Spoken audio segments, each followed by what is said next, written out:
Нүүдэлчин монголчуудын хувьд хөлөг морь онцгой үүрэгтэй. 2000 гаруй жилийн тэртегээс морин уралдаан нь монголчуудын үндэсний их баяр цэнгэл байсаар ирсэн.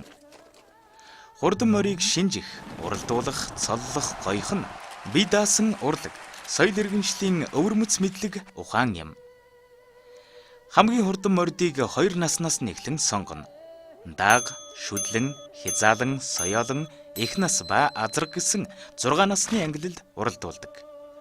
Яг л тамирчин тэмцээнд бэлдэж буй мэт уралдах мордыг 30 хоногийн өмнөөс хоол ундын тохируулан өдөр тутам давхиулан сорж бэлдэхийг морь уях гэж ярьдаг.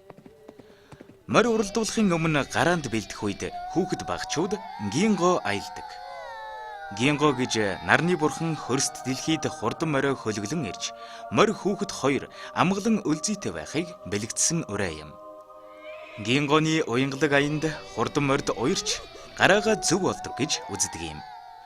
Уралдаанд төрүүлсэн моринд төмний их гэсэн цол өгч магтан шүлэглэж аялгуулан хэлхийг морины цол дуудах гин.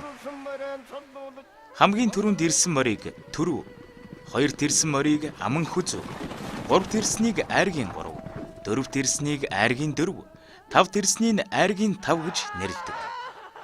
Даагны уралдаанд хамгийн сүүлд ирсэн даагыг барьж, баян ходоод хэмээн өхөөрдөн цоллож, төрүүлсэн даагтаа ижил шагнал олгодог юм байна.